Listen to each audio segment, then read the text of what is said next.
Hi everybody, my name's Brendan Tatham and welcome to the VFF 2024 General Election Forum. I'll just spend a couple of minutes doing a general introduction and then I'll hand over in a little while to Alex Sinnott, who is going to mediate our forum. So welcome everybody. This is the VFF convened forum ahead of the ballots going out for the 2024 election next week. We've had a range of questions submitted for our candidates to be able to answer, and Alex has got those. There's also the opportunity for you to type questions that'll go directly to Alex that he can see as we go. So if you see the Q&A box at the bottom or the top of your screen, depending on how you've got it set up, you can type your question into that, and that will go directly to Alex for him to ask as we're going along, and that's really up to him.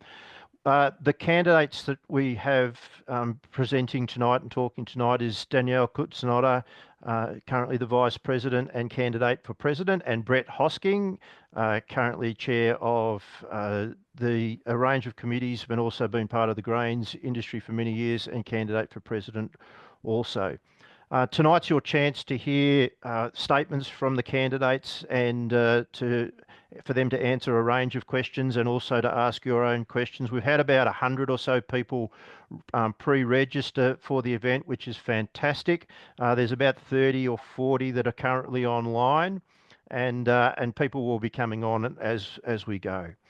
So I think that's probably it by way of intro, other than just to introduce Alex. So Alex is a senior journalist with the Herald and Weekly Times, been reporting on politics and agri-politics and agricultural advocacy matters for 6 or 8 years.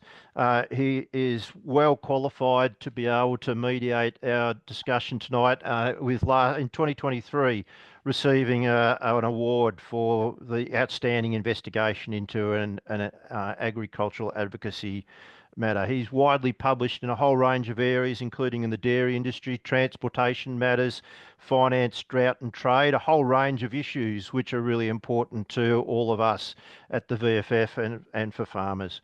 We've allocated a bit over an hour. If it goes that long, fantastic. But Alex, feel free if the questions sort of peter out to wind it up whenever people have had enough to say or you've run out of questions. And with that, I'll hand over to you, Alex, and thank you very much for mediating our session tonight. And we wish everybody all the best. Thank you. Thanks, Brendan. Yeah, no, I've been at it for nearly 2 decades now, and funnily enough, I was thinking about it the other day that one of the first people I ever interviewed was the first president of the VFF, Des Crow.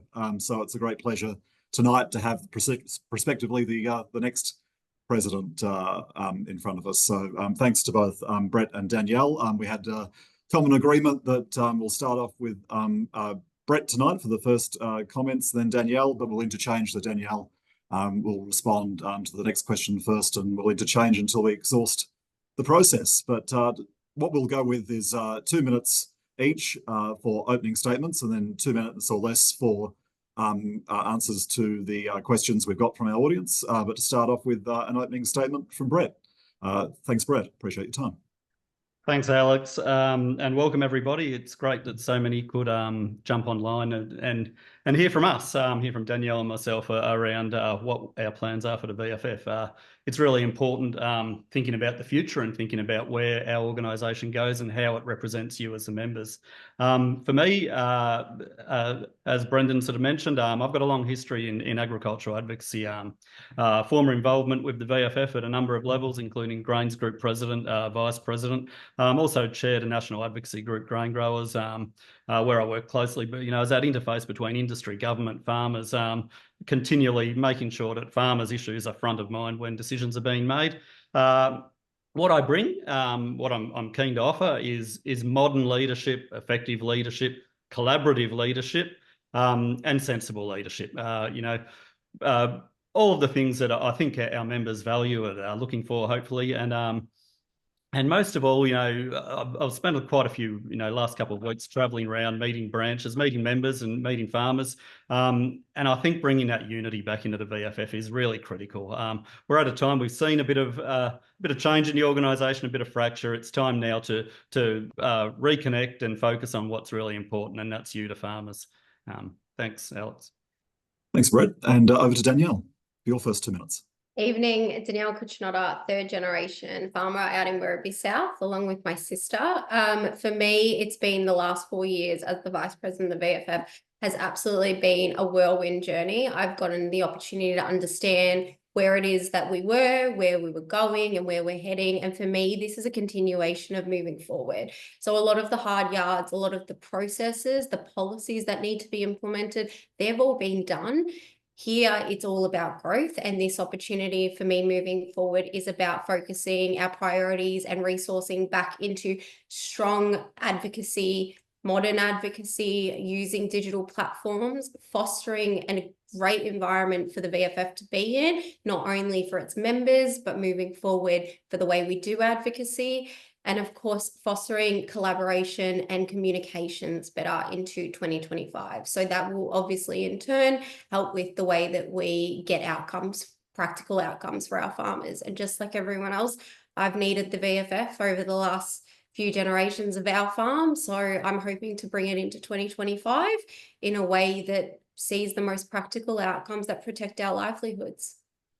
And so we'll start off with the first question to you, Danielle, and we'll interchange. So how would you unite the VFF, given that it's been a pretty fractious period over the past couple of years? Yeah, so for us moving forward, this is all about same goal. It's just about putting our heads down, bums up. We need to be focusing on advocacy. We all have the same common enemy. This notion of the internal fighting absolutely has to stop, and it will stop. I won't tolerate any more internal fighting. The united voice has to be moving forward. I will work with the commodities, the chairs of the cross-commodity issues groups, whatever it may be. We need to head in the right direction that actually sees practical outcomes, and all this inside fighting just absolutely has to stop. And Brett, your thoughts on the same question?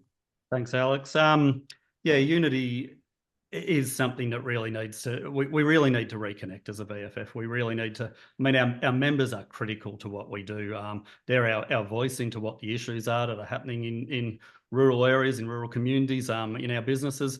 They're also the great opportunity for us to be able to advocate in a way that makes a difference. I'm a people person. I love getting out and visiting members in their branches, in their communities, learning about their lives, their families, their communities, and what's going on and what matters and what's important to them. So that's what I'll be doing. I'll be reconnecting. I will be listening to every voice. I'm quite happy for somebody to come to me, and say, Brett, I'm not happy with how you're doing things, and I'll take it on board and listen. We won't always agree. I'll promise you that, but I will listen, and I will consider everything that's put before me. And that's the way I think we get to real unity, is when everybody's valued and everybody's treated with respect and everybody's listened to. I'm loving these short answers. You're both really staying on time, so this is great. Don't even have to be that stringent of a timekeeper. So we'll start with Brett this time with the second question on supermarkets. Clearly there's problems when it comes to a range of agricultural commodities and the way the supermarkets are treating farmers. What practical things would you do to get the supermarkets to really start treating, our dairy farmers, our grain farmers like yourself, our horticultural farmers with the financial respect that they deserve? And your views on the ACCC inquiry that's going on at the moment? Yeah, as a grain farmer, we have less direct connection with the supermarkets, to be sure. But that being said, we have our own markets that we trade into, and similar issues occur with concentration of power and market share as well. I was listening on the Country Hour just the other day while I was on the header to the CEO, was it, of Aldi, and talking about some of their pricing policy, and it's not good for farmers. It's not a competitive market. There is an asymmetry of information. We have You know, in Australia, we have 3 main supermarkets, or probably really 2 main that are concentrated, and then you've got your Aldi. I suppose you've got your IGA sitting off to the side, but they have a whole lot of information that we as farmers don't have access to, and so there's an imbalance in bargaining power. You know, in the grains industry, we see the same thing. Often in livestock industries, we see the same things, although less directly with the supermarkets sometimes. We need to be on a competitive marketplace. We need to make sure our farmers are armed with the right information. And I feel like every industry in agriculture has been at the ACCC over this for a number of years. The ACCC has continually recognised there's a problem, but very little seems to change. So we need to keep the pressure on. In fact, we need to step the pressure up, and we need to advocate strongly. And Danielle, obviously, the same question to you on supermarkets. Eggs are a key staple, but they have been underpriced for some time. What would you do to tackle the supermarkets as VFF president? I think there's a few problems when it comes to supermarkets. You've got pricing agreements, first of all. So farmers who get penalised for, say, getting a lower pricing term of 7 days or 14 days shouldn't have 4.5% taken off the top of that. We need to hold them to better account. No other organisation would ever get away with that, yet the supermarkets do. We have to consider supplier contracts rather than agreements. Too many of our horticulture farmers are told, hey, we'll take 16 semi-loads of your particular product, and then when it comes time, they plant, they grow, they harvest, and so on, and then they don't actually take it. So all of a sudden there's wasted product. And one that's super easy that can be solved really quickly, but essentially is right down on the ground. It's the wasted product simply by not meeting spec. Spec arrangements absolutely have to change. And the way that we do that is we absolutely get in harder, and there should be codes for the supermarkets. They should not be able to send a stalk of broccoli back for being 1 centimetre too small, too big. That's insane. I mean, it's a multi-level approach. You've got pricing, you've got specs, you've got supplier agreements and contracts. It's going to take a lot of work, but it's absolutely something that we can look to focus on. It's absolutely one of the biggest issues when it comes to farmers on the ground. And I suppose we should start with you again, Danielle, to make it fair for first questions. So the next one's, how would you bridge the divide between city and country? Obviously, it's growing, and you know, we've had a number of protests both in Canberra and then that one in Bendigo. Why is it that city people don't understand farming increasingly, in your view? I think there's a few different approaches again in this sector. I think number one, which is a project the VFF did a little while ago, was the Kids to Ag project, and that's something we should consider bringing back, because essentially your generational cultural change is where you're going with children and education in schools. I think you need to change the stereotype of what a farmer is. You absolutely have to show metropolitan Melbourne that farmers are youthful, that they are engaged, they're using technology, that there is all these amazing stories of different people and different environments and communities. And I actually disagree. I think people do care where, say, their food comes from, but they just don't necessarily understand. And when we're having, you know, we need to be at the forefront of these. Not only do we want to be in the Weekly Times, for argument's sake, when we're having a story, but we also want to be in the Herald Sun, because those communities is what is also going to help with our advocacy and our reach. So it's not just important for people to understand where their food comes from, but we also need Melbourne Metro to be on our side, because they're the ones that will help us determine how we do policies, regulations, and advocacy better on behalf of our farmers. And Brett, your thoughts on the city-country divide? What do you do as VFF president? Yeah, Alex, it's an interesting one. We often talk about this divide. I'm not sure the divide is as wide as we think. I think it's more a lack of understanding. Our values are the same. You know, we both want healthy food. We both want, you know, we both want, you know, reduced cost of living. We both want to raise our families. We want to see our kids grow up and be educated and have careers and live their lives to the fullest. Our values are the same, but sometimes our understanding is quite different. Our life experience is quite different. You know, so how we talk to you know, metropolitan audiences is really important. We need to make sure that we speak in a way that's respectful. We're not shouting, but we're actually engaging, and we're meeting them where their values meet ours. And I think that's a real key point. Focusing on those things like healthy food, fresh air, clean living, and you know, raising a happy and healthy family are really important. And I think we've got to look for those opportunities as well. You know, we did have that great event with the International Flower and Garden Show, which was an opportunity, you know, for metropolitan audiences to come along and do something they enjoy, get out and see some gardens and some flowers and, you know, explore some of their hobbies and at the same time connect with real farmers. So, you know, we need to look for events like that, opportunities like that, where we can reconnect with metropolitan audiences. Yeah, both of you guys are relatively youthful, but obviously the farming sector, there's always comments about the aging process affecting ag more than others. We'll start with you, Brett, about what can federal, state governments as well as banks do to aid the next generation of farmers, and what would you sort of advocate as VFF president for those three really important organizations or you know, both government and banking to aid the path of farmers, particularly farmers that don't have the wherewithal to jump in to the sector? Yeah, we are an expensive industry. Agriculture is an expensive industry, and it does require capital to get started.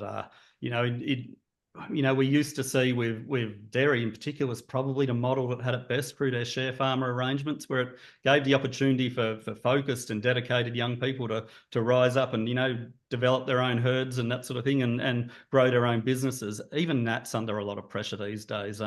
When I was down in Cobden a week or two ago, we met with a couple of young farmers, two separate farmers at the same meeting, and both had lost their land that they'd been share farming to overseas investors wanting to plant blue gums for carbon credits. Now, there is just so many things wrong with that in my mind. You know, blue gums, to me, nothing else grows in there. So we've got a real biodiversity issue. You know, we're trading carbon credits out of what is productive agricultural land, and a young family, a successful family who were growing a really good business, lost their opportunity to do what they love and what they were good at and what they were enjoying doing. So we need to think very carefully about our regulation. You know, I'm a big believer in reducing our emissions, to be sure. We need to make a big difference, but it needs to be economy-wide. The rest of the economy cannot look at agriculture as their get out of jail card. Agriculture's on our own. We look after ourselves, and we'll use our land to look after ourselves as well. And then we also need to look at those regulations around you know, tax incentives and that sort of thing as well. You know, how we can foster young people. We also need to give them a voice, give them an opportunity to be heard and to be listened to and be respected. You know, it's not an easy fix, and it will never be an easy fix. And I think we've been talking about in agriculture for decades now around how we encourage young people and foster their pathway, their journey through in agriculture. But I think we need to talk more about it and focus more on it, to be sure. And Danielle, your thoughts on what you would do as VFF president when it comes to pushing state, federal governments as well as the banks to give young farmers a fairer go? Yeah, I think there's a number of issues in that section. I mean, obviously, it is really expensive to start your own business of any kind, let alone buy land. But there are farmers that do it, and it's about also learning from those farmers. So I think about the egg industry. There's lots of small niche particular egg farms that have come up and are growing, and they're doing incredibly. Not just do we need banking assistance or some sort of tax incentive or maybe even a grant, but you also need some kind of mentorship programs, because you can't be what you can't see. And people need to know that it's possible. They need to understand the ways that it worked, you know, branding, the way that marketing works, because it's not just about buying a piece of land. It's also about making it super attractive. So what technologies exist? What technology can we use? And also, how do you encourage more and more people to go into these regions, make these regions more fulfilling? And then you've got more staff in there. And sometimes it's not about having the capital. It's about getting a young kid come out and say, actually, I really want to be an egg farmer or a dairy farmer, and almost starting an apprenticeship. So then you look at succession.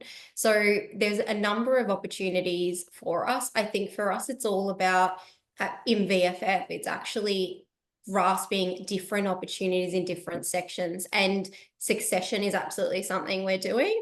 And I'd also say having probably a good chat to the bank on how we allow young farmers to get in at maybe either a discounted rate or a grant for that. Yeah, point.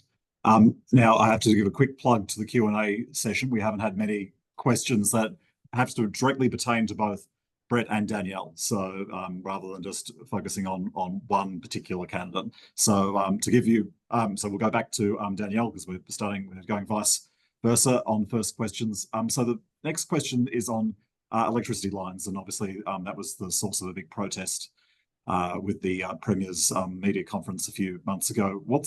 How would you tackle that as VFF president in terms of the way state governments treat farmers and access to land and those transmission lines?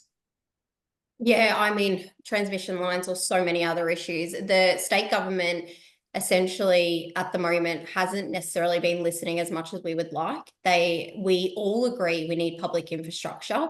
We all agree we need a form of electricity. What we don't agree with is it going through productive agricultural land. And at the end of the day, the VFF is already engaging in transmission. It'll be my responsibility to ensure that we're down on the ground with our farmers that it impacts, and we're strong, we're united.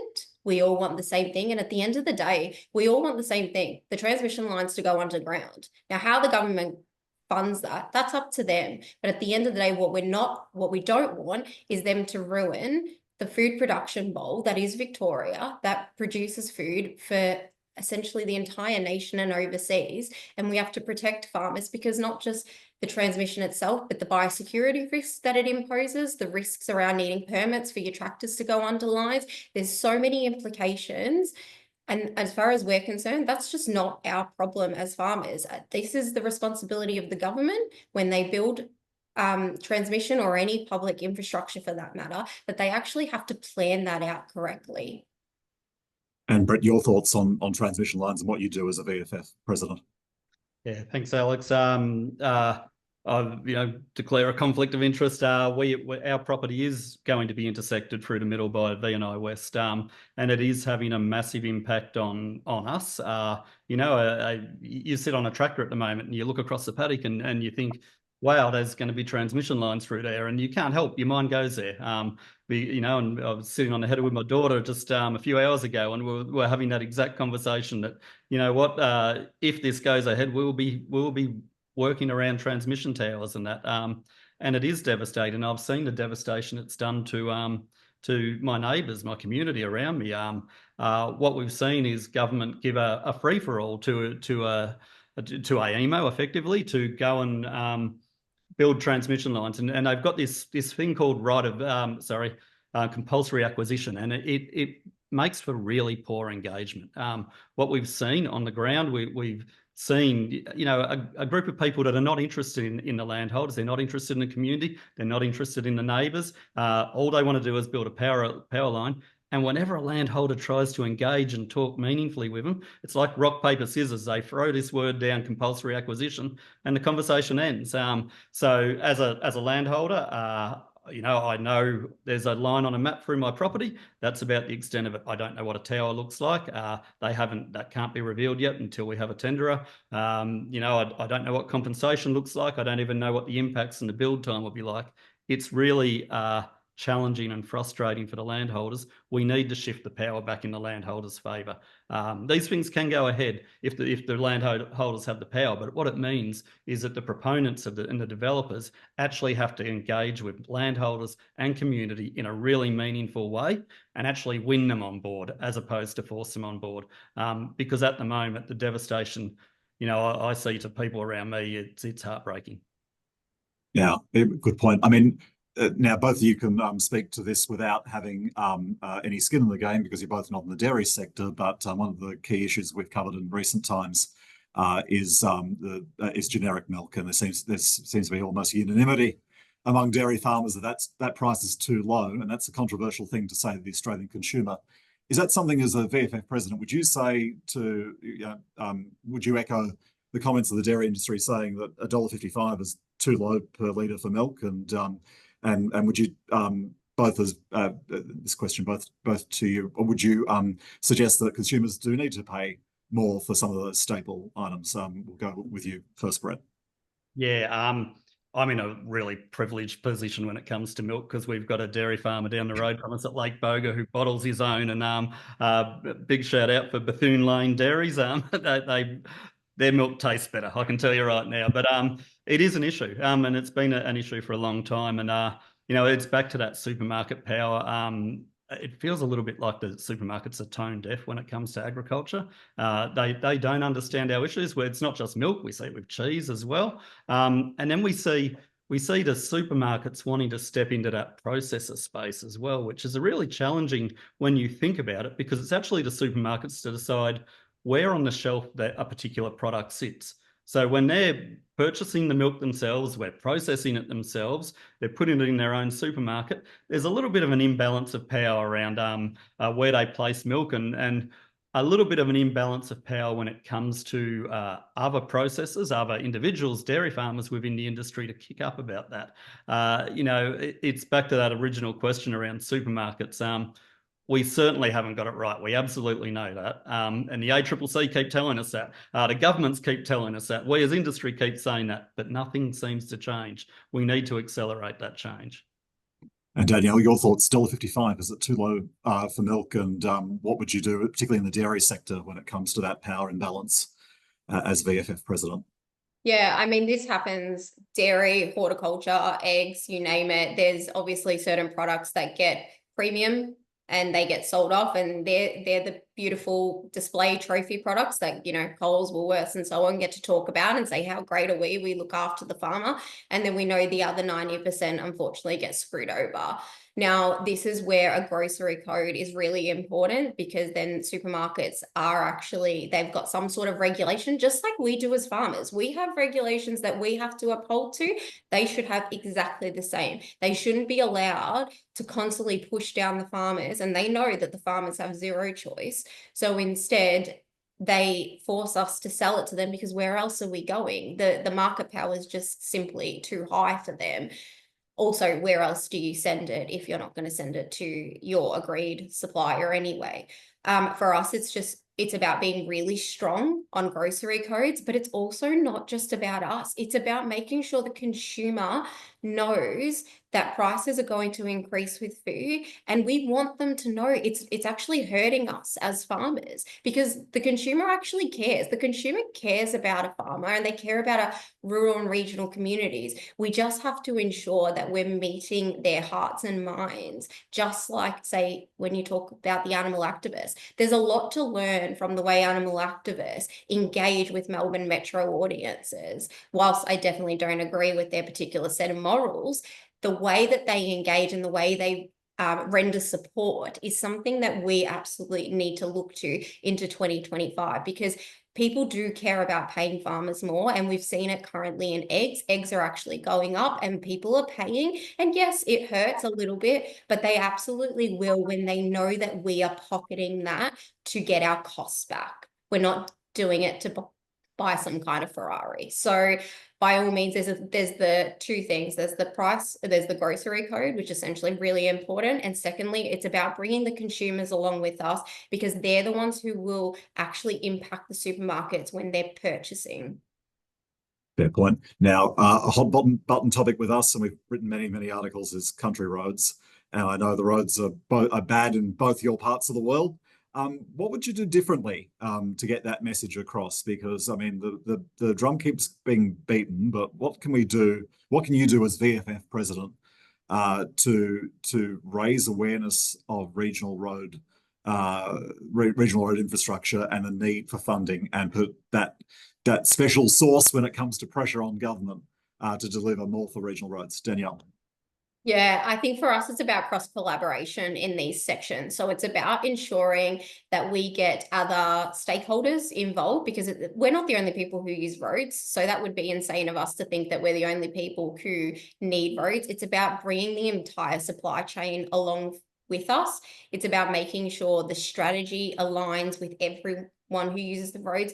And the other thing that's really important for the government, which is something we need to be harping on about, is actually the safety of people, because those roads are horrific to the point that people are getting injured and hurt and worse. So for us, it's about maybe taking a different approach, about looking at saving people's, I guess, lives, if you will, on what are absolutely shocking roads, and also creating more efficiencies around, if roads and bridges were better and well maintained, you wouldn't have to spend the kind of money you are on fixing up potholes every now and again. So I think for us, it's about always, irrelevant of the subject, being the trusted advisor to the current government and not yelling and screaming from the tractor. That doesn't work in 2024 and it won't work from 2025. VFF has to remain professional. And yes, it absolutely has to hold the government to account. And when they're not listening, yes, we will have our chance to yell and scream, but we absolutely have to be engaging regularly and professionally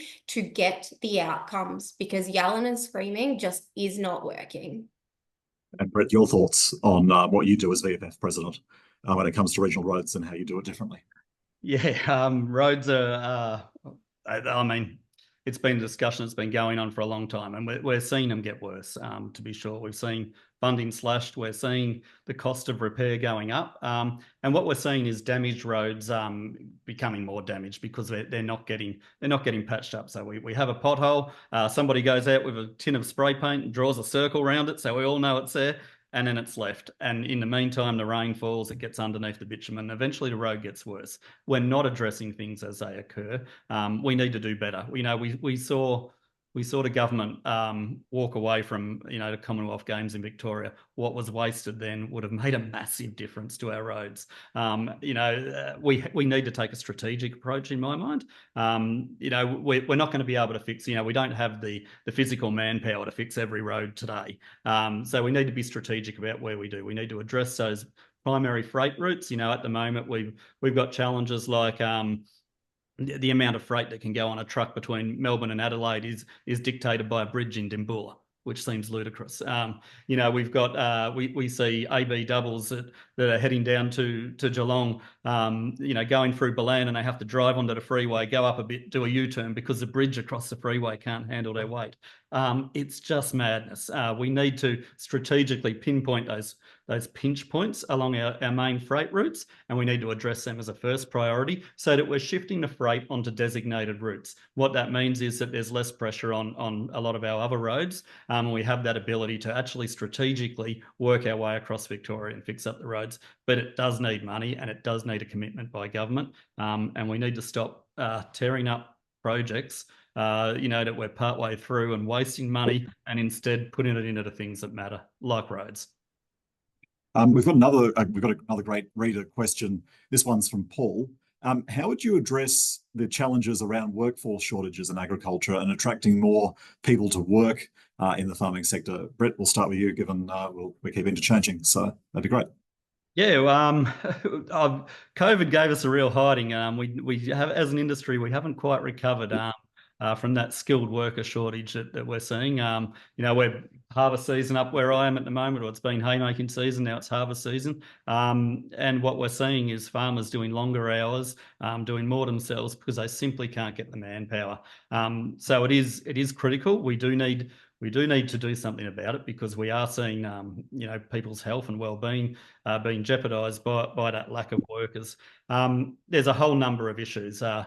First of all, there's the access to labour. We need to make Australia a destination for overseas workers that is attractive for them to come in here. We don't have the physical manpower in the country at the moment for a lot of those unskilled jobs that are simply required in agriculture. Second of all, we've got housing challenges, so we need to make sure that our rural areas, have the housing and accommodation that's required to bring people in, particularly seasonal workers. They need something a little bit more than just attending the caravan park. So we need to make sure we've got those resources. So developing that worker accommodation is really important. And then when it comes to permanent workers, we need to make sure our communities are as livable as they can be.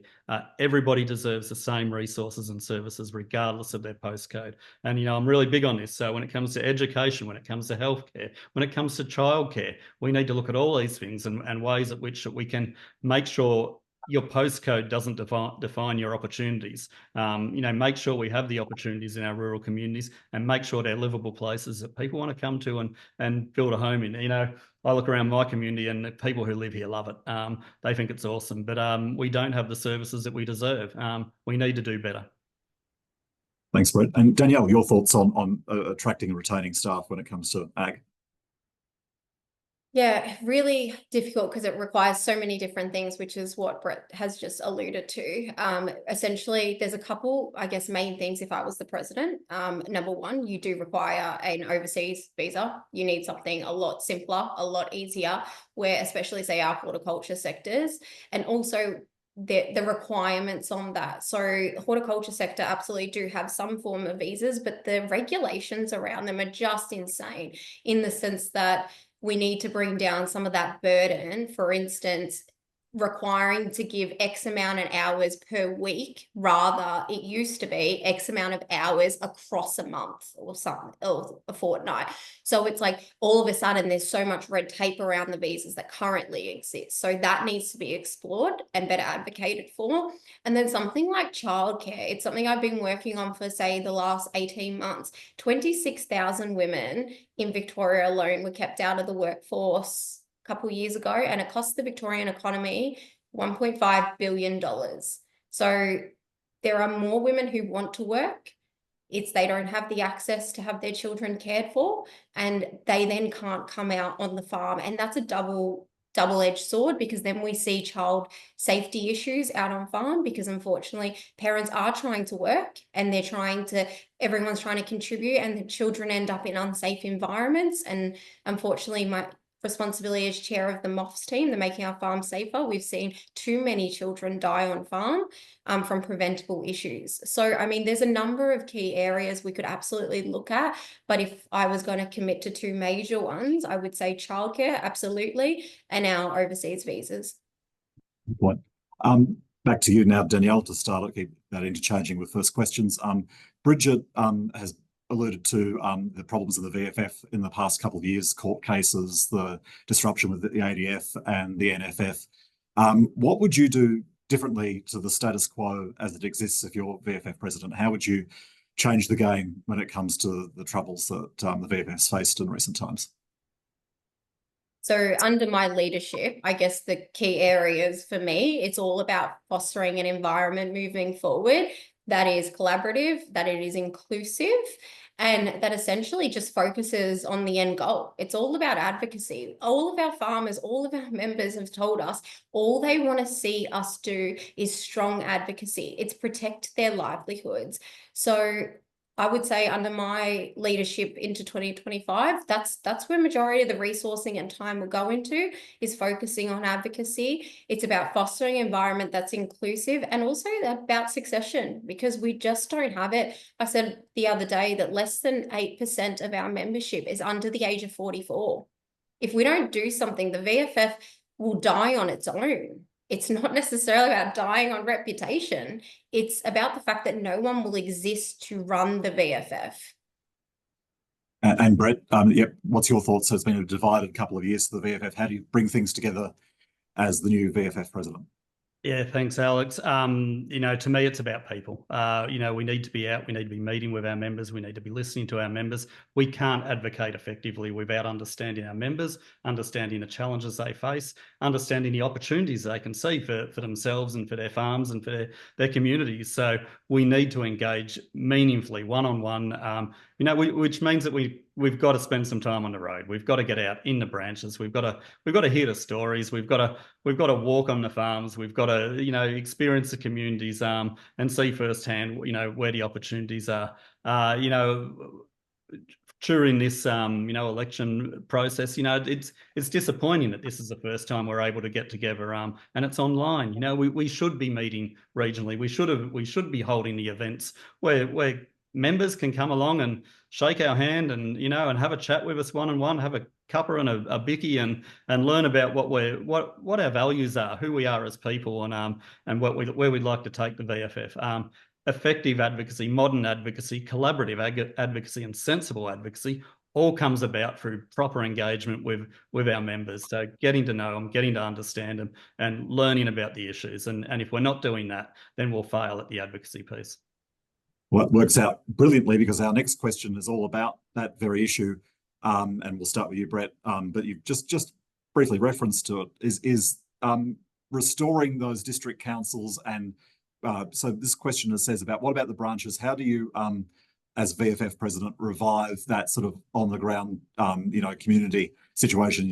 This reader says that, there used to be far more, dinners and functions, and district councils are gone. And he says that branches feel that they're an endangered species and not listened to by the hierarchy. How do you, as VFF president, restore that grassroots support and get those sort of, from Warrnambool to Warragul, how do you get those, those branches revived? Yeah, we need our branches. It's that meeting point. If nothing else, it's really just good for the well-being and mental health of us all, just to have those opportunities to come together and chat about what's going on in our lives and our farms and communities and that, and just know that we're not alone sometimes. Farming can be an isolated business. So, having those opportunities to connect are really important. I've been around the last few weeks. I've visited a lot of branches, and they all do it differently. And that's okay. I went down to the Wedderburn Golf Club last week. We grabbed a few pizzas and sat in the golf club and just talked about the industry and the issues. I went down to Lanakuri, down to Newbridge Pub early this week. We got a bit of rain, so I jumped off the header and went down there, and that was a bit more formal. We had a dinner and we spoke, and that was nice as well. We've got to allow the freedom for the branches to be able to meet in a way that suits their communities. Some will want to meet at lunchtime, daring at either end of the day, or others will prefer an evening meeting where they can have a shower, get on some clean clothes and go to town. Some will like social functions, might be just particularly the younger ones, a few drinks and a bit of a chat and nothing too formal. I think we need to empower the branches to meet in a way that suits them, but we need to be there. We need to be there listening and hearing and responding to the issues that are happening in their community, and making sure that they understand that we value them. We value the time and effort and commitment that they put into the VFF, and that, we want to make them successful as well. Fair point. And Danielle, what do you do as VFF president to restore branches? What tangible things can you do to bring them alive again? Yeah, I think for us, the way we communicate with those branches. So for me, I've actually started thinking about how you revive, or how you I guess, empower these branches. For me, there'll be a lot more local on the ground advocacy into 2025, 2026. I'd like to see the VFF team in-house essentially creating templates and programs that these branches can use to do, say, rates. For instance, rates advocacy in their local communities. I'd also really like to set up I talked about it recently, a sequence of service, not just for the members individually, but for the way the branches work. So the fact that we would have minimum quarterly meetings with myself as the president and all these branch presidents, so we're communicating and fostering some of like their problems in-house, out-house, that kind of scenario. I think it's really important. Mr. Hosting touched on the fact that their environments, because farming can be absolutely isolated. There's a certain also segment of our farmers that tend to attend these branches. It's not for everyone. So I think we also need to acknowledge that branches work for certain people or certain regions, and that engagement doesn't just happen through these branches. We absolutely have to empower them to do local advocacy, but we can also empower local communities not through branches too. I think about my own home area. Werribee South has very little interest in running a branch meeting. It doesn't matter. I could be knocking down every wall. None of them will be turning up. And you find branches are most successful when there's a local issue that has to be dealt with. For instance, rates. So it's about creating all those templates and empowerment within the staff and being able to pass them down. And I'd like to see further regional events. So instead of maybe having a conference one-off, I'd really love to see that broken down into 4 small regional events across the state throughout the year, rather than a massive conference. The days of policy being determined in branches is dying. I think I know that's really hard to hear, but it is. Policy and advocacy needs to work a lot faster then having a resolution in a branch that comes up to a council and so on. It cannot work like that, but it absolutely can work for making sure that we're connected and that we communicate within our organisation, and that people do have a place to go for support, because a lot of these branch presidents are very strong people in their communities that do much more than just the VFF.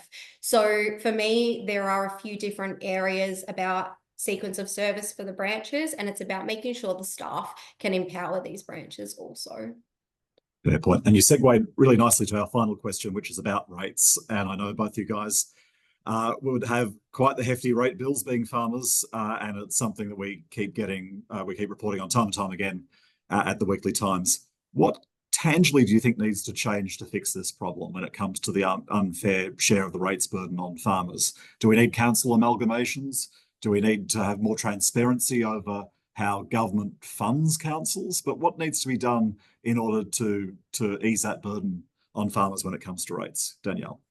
So for me, into 2025, there'll be two, I guess, ways that we will be approaching rates. It's, as I just said about the branches, that we will be looking for local communities out on the ground, whether they're branches or we're bringing the farming community together to do some work within their councils for fairer distribution of those rates, and also head office of VFF land.